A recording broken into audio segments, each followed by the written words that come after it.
জাতির পিতা হযরত ইব্রাহিম আলাইহিস সালাম, আদি পিতা আদম আলাইহিস সালাম, জাতির পিতা ইব্রাহিম আলাইহিস সালাম। ইব্রাহিম আলাইহিস সালামকে যখন আগুনে নিক্ষেপ করা হয়েছিল, ইব্রাহিম আলাইহিস সালাম তিনি আপনার পয়গম্বর এবং আপনার বান্দা, তাকে যখন আগুনে নিক্ষেপ করা হলো, রব্বুল আলামিন আপনি তো নিজেই বলেছিলেন কুল্লা ইয়া নারু কুনি বারদাও ওয়া সালামান আলা ইব্রাহিম। এ আগুন শুনে রেখে দাও, আমার ইব্রাহিমের জন্য তুমি শীতল বরফ হয়ে যাও। বলেন সুবহানাল্লাহ। রব্বুল আলামিন আপনি যদি জাতির পিতা ইব্রাহিম আলাইহিস সালামের জন্য আগুনকে ঠান্ডা হয়ে যেতে বলেন, আমিও তো সেই পিতার সন্তান, আমিও তো সেই পিতার ছেলে, আমিও তো সেই পিতার সন্তান, অর্থাৎ আমিও তো আল্লাহ আপনার বান্দা। আমি জানি আপনি কখনো আপনার বান্দাকে আগুনে পুড়তে দেখা সহ্য করতে পারেন না, সেই জন্য আমি আগুনকে ভয় পাই না, কারণ আমি আপনাকে ভয় পাই, আপনার ইবাদত করি। ওই জন্য আপনি আগুনে দিলেও আপনার বান্দা আগুনে পুড়বে আর আপনি সহ্য করতে পারবে না। সেই জন্য আমি আপনি যতই আগুনে দেন তারপর আমি আপনার ইবাদত করা বন্ধ করব না। বলেন সুবহানাল্লাহ। আর একটু জোরে বলেন সুবহানাল্লাহ। আল্লাহ আপনি তো আমাকে শিখিয়েছেন আপনারই ভাষা, কুল্লা ইয়া নারু কুনি বারদাও ওয়া সালামান আলা ইব্রাহিম। হে আগুন তুমি আমার ইব্রাহিম আলাইহিস সালামকে পোড়াতে পারো না, তুমি শীতল হয়ে যাও। আল্লাহ আমি আপনার বান্দা, শুকরগুজার বান্দা, আপনি আমাকে পোড়াতে পারেন না, বিশ্বাস আমার আছে। বলেন না সুবহানাল্লাহ। আল্লাহ তো আপনি শিখিয়েছেন এ বান্দা তোমরা যখন বিপদে পড়বে, তোমরা যখন মুসিবতে পড়বে, না না আমার রহমত থেকে নিরাশ হয়ে যেও না। আল্লাহ আপনি তো আমাদেরকে শিখিয়েছেন লা তাকনাতু মির রাহমাতিল্লাহ ইন্নাল্লাহা ইয়াগফিরুয যুনুবা জামিআ ইন্নাহু হুয়াল গফুরুর রহিম। ও মালিক আপনি তো আমাদের শিখিয়েছেন বান্দা তোরা যতই গুনাহ করিস, বান্দা তোরা যতই অন্যায় করিস, একটা বারের জন্য তোরা আমার দিকে ফিরিয়ে আয়, আমার রহমতের আশা কর, আমি আল্লাহ আমার রহমতের দরিয়ায় জোশ মেরে তোদের সমস্ত গুনাহ মাফ করে আমার দয়ার জান্নাতুল ফেরদাউস নসিব করে দেব। বলেন সুবহানাল্লাহ। আর একটু জোরে বলেন সুবহানাল্লাহ। তাহলে আমরা যতই গুনাহ করি, অন্যায় করি, শুধু আল্লাহর রহমতের দিকে তাকিয়ে থাকলে আর গুনাহ থেকে ফিরে আসলে, আজ আমরা গুনাহ করি ফিরে আসতে পারি না, নামাজও পড়ি তারপরে গুনাহ করি, নামাজও পড়ছি এখনো অন্যায় করা ছাড়তে পারছি না। এর মূল কিছু কারণ আছে। নামাজ পড়ি আমাদের দ্বারাই অন্যায় বন্ধ হয় না, নামাজ পড়ছি এখনো পর্যন্ত সুদ খাওয়া বন্ধ করিনি, অথচ নামাজও পড়ে যাচ্ছি। নামাজ পড়ি এখনো পর্যন্ত মানুষকে ফাঁকি দেওয়া বন্ধ করছি না, অথচ নামাজও পড়ছি। তাহলে নামাজ আমাকে বাঁচাতে পারছে না। এর মূল কারণ থাকবে কেন? আপনি নামাজে গেছেন, নামাজ যে উদ্দেশ্য করে পড়ার দরকার ছিল সেই উদ্দেশ্যটা আপনার ভিতরে নেই, অর্থাৎ আপনার মুখে আছে, সারা শরীর ইবাদত করছে, আপনার অন্তরে ইবাদত করতে পারছে না। কারণ আপনি নামাজ পড়ে বাইরে আসতেছেন, অন্তর থেকে যে নামাজটা পড়ার দরকার ছিল, যে নামাজটা আপনাকে মানে ভিতর থেকে ভালো করবে, ইন্নাস সালাতা তানহা আনিল ফাহশা ওয়াল মুনকার, নিশ্চয় নামাজ মানুষকে খারাপ থেকে বাঁচায়, সেই নামাজ আপনি পড়তে পারছেন না। তার মূল কারণ হলো আপনি নামাজ পড়ার আগে আপনার নিয়ত করছেন না, আল্লাহ আমি আপনার জন্য নামাজ পড়ছি এবং এই নামাজ আমার জীবনের শেষ নামাজ হতে পারে, এই নামাজ পড়ে আমি ভালো হব। এই যে ধ্যান ধারণা আমাদের ভিতরে না থাকার কারণে সবাই নামাজ পড়ছে, আমিও নামাজ পড়ছি, সবাই যাচ্ছে তাই যাচ্ছে, এই নিয়তে যাওয়ার কারণে নামাজ আমাদেরকে বাঁচাতে পারে না। আরো অনেক কিছু মূল বিষয় আছে, সুতরাং একের পর এক আলোচনা করব, বুঝতে পারবেন। রাসূলুল্লাহর মহব্বত অন্তরে জায়গা দিতে হবে। যারা রাসূলুল্লাহর জন্য শুধু কুরবানি দেয়নি, ঘর ছেড়েছে, বিবি ছেড়েছে, বাচ্চা ছেড়েছে, জিহাদের ময়দানে রাসূলুল্লাহ যখন ডাক দিয়েছেন তখনই চলে গেছেন। আম্মা জানদের যখনই বলেছেন তারা কষ্ট করে রাসূলুল্লাহর জন্য খেদমত করেছেন। আর আমাদের বাড়ির আম্মা জানদের নামাজ পড়ার কথা বললে সারাদিন সংসারের কাজ করি, আমার স্বামী কি বড় লোক একটা দাসী দিয়েছে, সে কাজ করবে, আমি নামাজ পড়বো না? আল্লাহ রসুলের বেটি হযরত ফাতেমা রাদিয়াল্লাহু আনহা তিনি রাসূলুল্লাহকে বললেন, ইয়া রাসূলুল্লাহ আমি ফাতেমা আমার খুব কষ্ট হয় সারাদিন জাতা পিষতে, হে রাসূলুল্লাহ আপনি একটা আমাকে দাসী দেন, তিনি আমার কাজ করবে, আমার হাতের কাজটা করলে আমার একটু কষ্ট লাঘব হবে, আমি একটু শরীরটা সুস্থ থাকতে পারবো। আল্লাহ রাসূল বললেন আমি তোমাকে এমন একটা দাসী দেব যে দাসী তোমাকে ইহকাল এবং পরকালের কল্যাণ ডেকে আনবে। জোরে বলেন না সুবহানাল্লাহ। জোরে হয় না সুবহানাল্লাহ? এটি তাকবীর দেন, দিন নারায়ে তাকবীর, নারায়ে তাকবীর। সিলসিলায়ে হক ফুরফুরা শরীফ, সিলসিলায়ে হক ফুরফুরা শরীফ, কাফাসাইদ গ্রামের বাৎসরিক ইসালে সওয়াব, কাফাসাইদ গ্রামের বাৎসরিক ইসালে সওয়াব। নারায়ে তাকবীর, দরুদ শরীফ। আল্লাহুম্মা সাল্লি আলা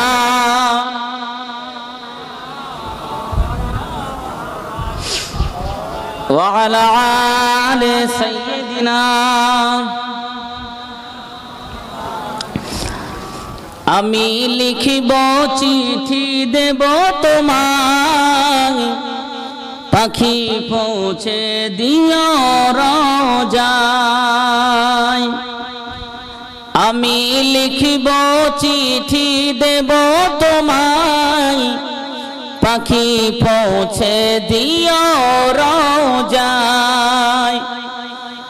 আমি থাকব বসে আশায়, চিঠির উত্তর আসবে আমার গায়। জোরে বলেন না সুবহানাল্লাহ, জোরে হয় না সুবহানাল্লাহ?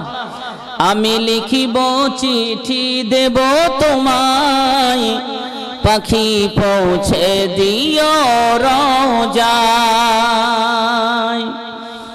কবে আসবে মদিনার পয়গাম, গায়ে বাঁধব হাজিদের হেরাম। আমি ঘুরব মদিনার চারিপাশ, দু চোখে দেখব সবুজে গম্বাদ। জোরে বলেন না সুবহানাল্লাহ, জোরে হয় না সুবহানাল্লাহ?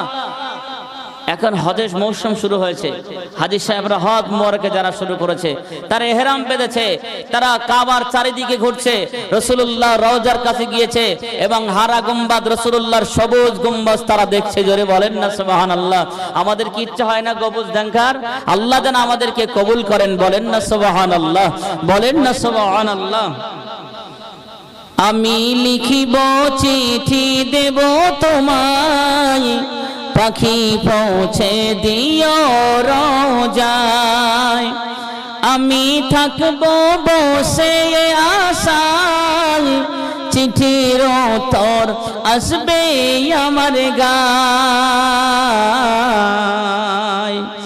তৃষ্ণায় কাতর আমার এই মন, তৃষ্ণা মিটাবে কুফ জামজাম।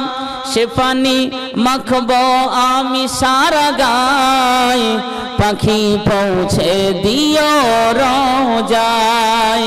আমি লিখিব চিঠি দেব তোমায়, পাখি পৌঁছে দিও রোজায়। আল্লাহুম্মা সাল্লি আলা সাইয়্যিদিনা ওয়া আলা আলি সাইয়্যিদিনা। হে জওয়ান যুবকেরা, ভুলামায় বুঝবেন না বাবা, আল্লাহর রাসূলের বেটি ফাতেমা, আমাদের আম্মা জান ফাতেমা রাদিয়াল্লাহু আনহা আল্লাহর নবীকে বললেন, ইয়া রাসূলুল্লাহ, ইয়া হাবিবাল্লাহ, হুজুর আমার বড় কষ্ট হয়, সারা দিন আমি জাতা পিষি। ইয়া রাসূলুল্লাহ, হাবিবাল্লাহ, হুজুর আপনি আমাকে একটা দাসী দেন, তাহলে আমি ফাতেমার কষ্ট একটু লাঘব হয়ে যাবে। আল্লাহর রাসূল এই সময় বললেন, ও বেটি ফাতেমা, শুনে রেখে দাও, জেনে রেখে দাও, আমি তোমাকে এমন একটা দাসী দেব যে দাসী তোমাকে ইহকাল এবং পরকালের কল্যাণ বয়ে আনবে। আল্লাহ রাসূল বললেন, ও বেটি ফাতেমা, শুনে রেখে দাও, আমি এমন একটা আমল তোমাকে শিখিয়ে দেব যে আমল করলে সারাদিন তুমি সংসারের কাজ করবে, সারাদিন তোমার কাজের ভিতরে কোনো ক্লান্তি বোধ হবে না, না কোনো দাসী লাগবে, না না তোমার শরীরের কোনো কষ্ট হবে। আম্মা জান ফাতেমা চাইলেন কি দাসী, আর রাসূলুল্লাহ শিখিয়ে দিলেন আমল। বলেন সুবহানাল্লাহ। আল্লাহ রাসূল বললেন, ও বেটি ফাতেমা শুনে রেখে দাও, তুমি যখন জাতা পিষতে শুরু করবে, সংসারের কাজ শুরু করবে, ও বেটি ফাতেমা আমি রাসূলুল্লাহকে অনুসরণ করো, আমি রাসূলুল্লাহ যেটা বলি সেটা তুমি মেনে নাও। দেখবে সারাদিন তোমার কাজ কামগুলো, সংসারের কাজগুলো ইবাদতের ভিতর দিয়ে হবে, দিনদারির ভিতর দিয়ে হবে, দুনিয়াটা দিনের ভিতর দিয়ে হবে, এবং তোমার শরীরে একটা তাকাত চলে আসবে, শক্তি চলে আসবে, আল্লাহ পাকের ঐশী ক্ষমতা তোমার ভিতরে আসবে। সারাদিন তুমি সংসারের কাজ করবে, তারপরেও মহান আল্লাহ তোমার শরীরে এক ফোঁটা ক্লান্তি দেবে না। বলেন সুবহানাল্লাহ। সেই আমলটা হলো, ও বেটি ফাতেমা তুমি কাজের শুরুতে আল্লাহর নাম নিয়ে শুরু করবে। 33 বার সুবহানাল্লাহ পড়বে, 33 বার আলহামদুলিল্লাহ পড়বে, এবং 33 বার আল্লাহু আকবার পড়বে। এই আমলটা করতে করতে তুমি সংসারের কাজ করবে। ও বেটি ফাতেমা না না, এই দুনিয়ার জমিনে তোমার কোনো দাসী লাগবে না, তোমার কোনো মানুষ লাগবে না, তোমার সহযোগী কারো লাগবে না। অনলি ফর আমলটা করবে আর জাতা পিষবে, সংসারের কাজ করবে। আমি রাসূলুল্লাহ কথা দিয়ে দিলাম, আল্লাহ রাব্বুল আলামিন তোমার শরীরে এমন একটি তাকাত দেবেন, এমন একটি পাওয়ার দেবেন, যে পাওয়ারের কারণে, এই আমল করার কারণে এমন পাওয়ার দেবে, যে পাওয়ারে সারাদিন সংসারের কাজ করার পরেও এতটুকু সামান্য হলেও তোমার শরীরে কোনো ক্লান্ত ভাব থাকবে না। বলেন সুবহানাল্লাহ। আর একটু জোরে বলেন সুবহানাল্লাহ। আম্মা জান ফাতেমা বলেছিলেন, ইয়া রাসূলুল্লাহ, ইয়া হাবিবাল্লাহ, হুজুর এই আমলটাকে শুধু আমি ফাতেমা আমার জন্য আর নাকি অন্য কারোর জন্য?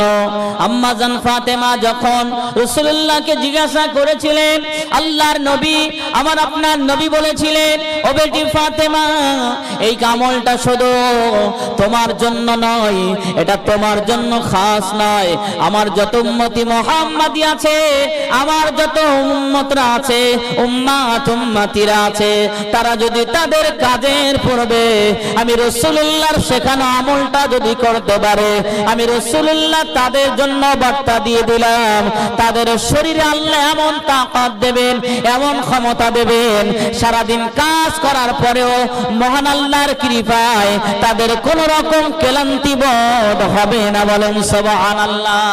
আর তাদের সারাদিনের কাজ কাম, দুনিয়ার সমস্ত কাজ কামটাকে আমার আল্লাহ ইবাদতে পরিণত করে দেবেন। বলেন সুবহানাল্লাহ। তবে শর্ত একটা আমি রাসূলুল্লাহ দিলাম, সেই শর্ত যদি মানতে পারে সারাদিনের কাজটা আল্লাহ ইবাদতে পরিণত করে দেবেন। আল্লাহ রাসূল বললেন, ফাতেমা এটা শুধু তোমার জন্য বরাদ্দ নয়, এটা গোটা উম্মতি মুহাম্মাদের জন্য, নারী পুরুষ সবার জন্য। তবে একটা শর্ত, কোন মহিলা যদি ফজরের নামাজের পরে সাংসারিক কাজ শুরু করে আর জোহর পর্যন্ত ও সংসারে যত কাজ করবে, স্বামীর সন্তানের সেবা করবে, নিজের সন্তানকে গোসল করিয়ে তাকে সুন্দর তেল মাখিয়ে জামা কাপড় পরিয়ে স্কুলে পাঠিয়ে দেবে, আবার সে বাড়ি আসবে, তাকে আবার পরিষেবা দেবে, এবং সংসারের যত কাজ করবে জোহর পর্যন্ত। আর যদি জোহরের নামাজটা পড়ে, রাসূল বলছেন ফজর থেকে নিয়ে জোহরের নামাজ এর মাঝখানে যত কাজ করবে সংসারের জন্য, এই সমস্ত কাজকে আল্লাহ রাব্বুল আলামিন তার নফল ইবাদতে পরিণত করবেন। বলেন না সুবহানাল্লাহ। জোরে হয় না সুবহানাল্লাহ? এত বড় খুশির খবর শুনে বলেন না সুবহানাল্লাহ। নারে তাকবীর। আল্লাহর নবী আরো বললেন, ও দুনিয়ার পুরুষেরা এটা শুধু মহিলাদের জন্য বরাদ্দ নয়, আল্লাহ রাব্বুল আলামিন এই ফ্যাসিলিটি শুধু মায়েদের জন্য নয়, পুরুষদের জন্য দিয়েছেন। কোন পুরুষ যদি ফজরের আযান শোনার পরে নামাজটা আদায় করে নেয় আর জোহরের আযান পর্যন্ত নিজের সংসারের জন্য যদি খাটাখাটনি করে, রুজির জন্য দৌড়াদৌড়ি করে, এই সব ফজরের নামাজ পড়ার পরে জোহর পর্যন্ত সে রুজির জন্য তালাশ করলো, রুজি তালাশ করলো, দুনিয়ায় ঘুরে বেড়ালো। আল্লাহর নামাজ আদায় করার পরে দুনিয়ায় হালাল যত রুজি উপার্জনের রাস্তা আছে সমস্ত রাস্তাগুলো যদি সে অবলম্বন করে, মহান আল্লাহর নবী বলেন তারপরে জোহরের নামাজ আদায় করে, আজ ফজর থেকে নিয়ে জোহর পর্যন্ত হালাল পন্থায় রুজি উপার্জন করার জন্য যত কাজ করেছে এই সমস্ত কাজগুলো রাসূলুল্লাহ বললেন আমার আল্লাহ দয়া করে কাজগুলো তার নফল ইবাদতে পরিণত করে দেবেন। বলেন সুবহানাল্লাহ। শর্ত কেবল আল্লাহর হুকুম মানা, শর্ত আল্লাহর হুকুম মানা। আপনি ফজরের নামাজ পড়লেন, চলে গেলেন কাজে, জোহরের নামাজ পড়লেন, আবার আসর পর্যন্ত কাজ করলেন, আসরের নামাজ আদায় করলেন, এই বাকি টাইম যত হালাল কাজ আছে করলেন। এই সমস্ত কাজগুলো আপনি কিন্তু ইবাদত করেননি, না নামাজ পড়েছেন না দান করেছেন, আপনার রুজির জন্য আপনি কাজ করেছেন, আপনার ইনকামের জন্য আপনি ছুটেছেন। এই ছোটাটা এই কাজটা মহান আল্লাহর নবী বলেন শুধু শর্ত মানতে পারলে এগুলো ইবাদতে পরিণত করেন আল্লাহ রাব্বুল আলামিন। বলেন না সুবহানাল্লাহ। আচ্ছা, আমাদের জন্য উম্মতি মুহাম্মাদের জন্য আল্লাহ ছাড় করেছেন না করেননি? অফার দিয়েছেন না দেয়নি? তারপরেও ফজরের আযান শুনে আমরা বাড়ি থেকে বার হই, নামাজ পড়ি না। ফজরের আযান শুনে কোদানলে মুখে বিড়ি দেওয়ার সময় হয়, তারপরে মসজিদে বা বাড়িতে নামাজ পড়ার সময় আমাদের হয় না, অথচ রাসূলুল্লাহকে মহব্বত করি।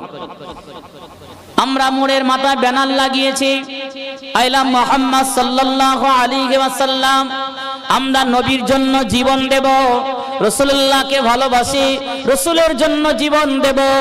না না, এই জীবন রাসূলুল্লাহ আমাদের কাছে চায় নাই। আল্লাহর নবী বললেন ও আমার উম্মত উম্মতিরা, তোমাদের এই জীবন আমার প্রয়োজন নেই। জীবন দিতে যদি হয় আল্লাহর জন্য জীবন দিতে হবে, রাসূলের জন্য জীবন দাও। কোন মানুষ যদি কোন মানুষের জন্য জীবন দেয় সেটা জীবন দেওয়া নয়, সেটা আত্মহত্যা মহাপাপ। যে আত্মহত্যা করে মরবে নিঃসন্দেহে আল্লাহর জাহান্নামায় যাবে, এতে কোনো সন্দেহ আছে? তাহলে আমি যদি বলি আপনারা আমার জন্য জীবন দেবেন, এটা কি উচিত হবে বলে মনে হয়? কোন মানুষের জন্য, দুনিয়ার কোন নেতা নেত্রীর জন্য জীবন দেওয়া যাবে কি? কেউ যদি বলে তার জন্য জীবন দেওয়া দেবে, ঈমান আছে কি বলে মনে হয়? আমি অমুক মানুষের জন্য জীবন দিয়ে দেব।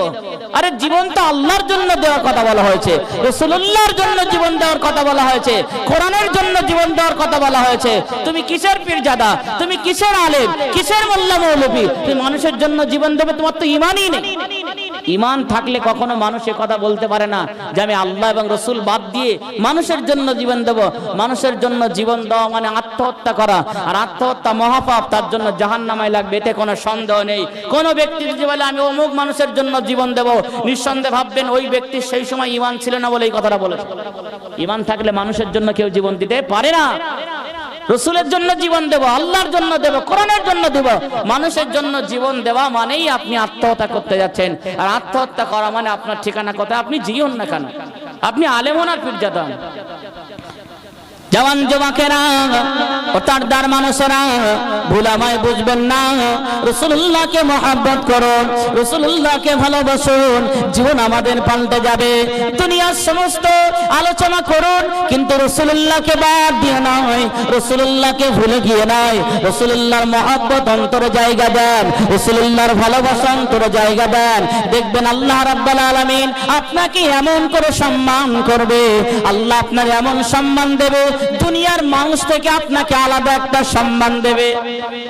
কোরআনের সঙ্গে তাকবীর দেন, নারে তাকবীর, নারে তাকবীর। আওলাদে মুজাদ্দিদুজ জামান, আওলাদে মুজাদ্দিদুজ জামান, আওলাদে মুজাদ্দিদুজ জামান, নারে তাকবীর। হুজুর এসেছেন, সময় মতো নাচবেন, ঢটি করবেন না, হুজুর আসবেন। দরুদ শরীফ আল্লাহ সাল্লি আলা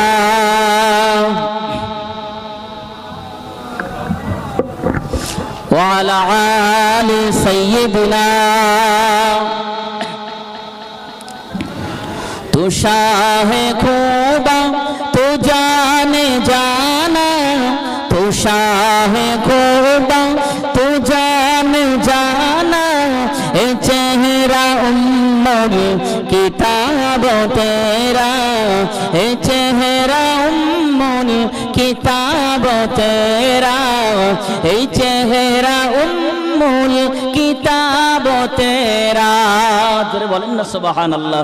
না বন সকি है न बन सकेगा, न बन सकी है न बन सकेगा, मिसाल तेरी जवाब तेरा, मिसाल तेरी जवाब तेरा, तू शाह खूब तू जान जाना, चेहरा उम्मुल किताब तेरा, अल्लाहुम्मा सल्ले अला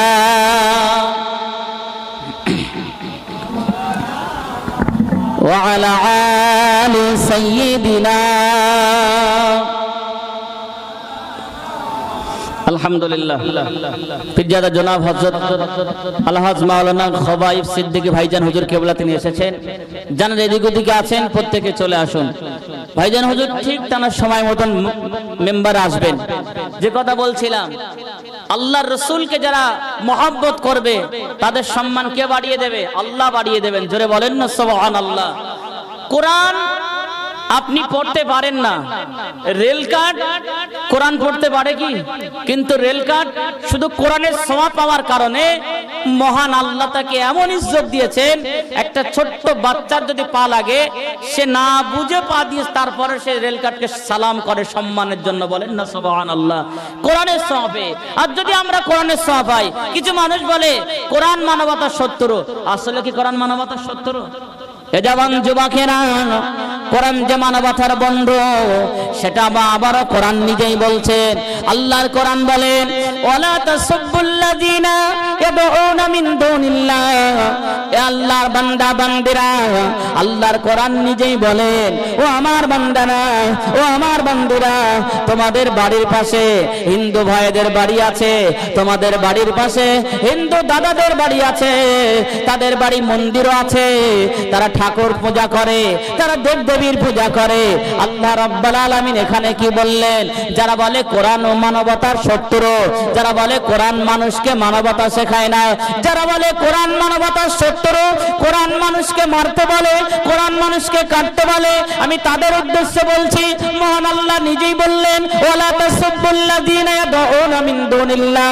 আল্লাহ নিজেই নিষেধ করেছেন, ও আমার বান্দারা, ও আমার বান্দিরা, তোমাদের বাড়ির পাশে হিন্দু ভাইদের মন্দির আছে, তারা ঠাকুর পূজা করে, তারা দেবদেবীর পূজা করে।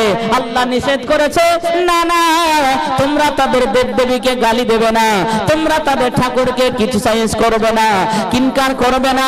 তোমরা যদি তাদের দেবদেবীকে গালি দাও, তারা পাল্টা গালি দিতে গিয়ে তোমাদের আল্লাহকে গালি দেবে, রাসূলুল্লাহকে গালি দেবে, আর এটা তোমরা সহ্য করতে পারবে না। সেই জন্য আমি আল্লাহ কোরআনে ভ্রাতৃত্ব বজায় রাখার জন্য 1400 বছর আগে থেকেই কোরআনে নোট করে দিয়েছে। না, কোরআনে আল্লাহ সম্প্রীতির কথা বলেছে। আল্লাহ রাব্বুল আলামিন বললেন, লাকুম দীনুকুম ওয়ালিয়া দীন। তোমরা একে অপরের ধর্মের সম্মান করো, যার ধর্ম সে পালন করবে। কেউ কারো ধর্ম নিয়ে সম্মানজনক কথা বলো না। এই কথাটা আল্লাহর কোরআন আমাদের শিখিয়েছেন। বলেন সুবহানাল্লাহ। তাহলে কোরআন মানবতার শত্রু না বন্ধু? আল্লাহর কোরআন মানবতার বন্ধু। কোন একজন আলেম ওয়াজ করছেন, সেই মুহূর্তে সেখানে একজন হিন্দু জমিদার বাবু উপস্থিত ছিলেন। এই ঘটনাটা উল্লেখ করেছেন হযরত আশরাফ আলী থানভী রাহমাতুল্লাহ আলাইহি। আশরাফ আলী থানভী রাহমাতুল্লাহ আলাইহি জানার কিতাব না পড়লে আলেমরা আলেম হতে পারে না। এত বড় ধরনের একজন আলেম, তিনি এটা বোঝানোর জন্য বলেছেন। কয়েকদিন আগে আমাদের থেকে রমজান বিদায় নিয়েছে। মহান আল্লাহ হাদিসে কুরসির ভিতরে বললেন, as-sawmu li, বান্দা রোজা আমার জন্য, ওয়া নাজিজি বিহি, এর পুরস্কার আমি আল্লাহ নিজে হাতে দেব। অপর রিওয়ায়াতে আল্লাহ বললেন, ওয়া নাউজুজা বিহি, এর পুরস্কার হিসেবে আমি আল্লাহর দিদার বান্দাদের নসিবে কবুল হয়ে যাবে। বলেন সুবহানাল্লাহ। হিন্দু জমিদার এই কথাটা তিনি শুনেছেন, তার মনের ভিতরে একটা অন্যরকম অনুভূতি। যদি মুসলমানরা আল্লাহকে খুশি করে, আল্লাহর ইবাদত করে যদি আল্লাহকে দেখতে পায়, আমি তো আমাদের দেবদেবীকে খুশি করার জন্য পূজা দিয়েছি, তাদেরকে আমি সম্মান করি, পূজা দেই, সুতরাং আমিও তো ভগবানকে দেখতে পাবো। তার মনে একটা ভগবান দেখার ইচ্ছা জেগেছে। সমস্ত ধর্মের সম্মানার্থে তিনি মনে করছেন যে আমি তাহলে ভগবানকে দেখতে পাবো। এই না মনে করে তানার ইচ্ছা হয়েছে, ওয়াজ শুনে বাড়ি চলে গেছে। সকালবেলা একজন পুরোহিতের কাছে গিয়ে তানাদের জানার ধর্মগুরু যিনি পূজা করেন ঠাকুর মশাই বলে, কেউ পুরোহিত বলে, তো সেই ঠাকুর মশাইয়ের বাড়ি গিয়ে বলছেন, পুরোহিত মশাই, ভগবান তো আমাকে সব দিয়েছে, সব দেখেছি, আমি একটা জিনিস দেখিনি, সশরীরে ভগবানকে দেখতে চাই, আপনি কি আমাকে দেখাবেন? তো পুরোহিত মশাই বললেন, অবশ্যই আমি আপনাকে দেখাবো, শুধু বোঝানোর জন্য বলছি। পুরোহিত মশাই বললেন, অবশ্যই আমি আপনাকে দেখাবো। তিনি একটা মন্দিরের ভিতরে নিয়ে গেলেন, মন্দিরের দরজা খুলে দিলেন, দেওয়ার পরে বলছেন, এটাই হলো আমাদের ভগবান। তখন জমিদার বাবু বলছেন, এনাকে তো আমরা নিজে হাতে বানিয়েছি, কাদা মাটি খড় দিয়ে বানিয়েছি, সুতরাং এ ভগবান নয়, আমি আসল ভগবানকে দেখতে চাই। তো পুরোহিত মশাই বললেন, এর থেকে বেশি কিছু আমার দ্বারা সম্ভব নয়, আপনি অন্য জায়গায় যেতে পারেন। তিনি ওখান থেকে আরেক জায়গায় গেলেন, এক খ্রিস্টানের পাদ্রীর কাছে গেলেন। ও সমস্ত ধর্মকে সম্মান করে ঘুরে বেড়াচ্ছেন।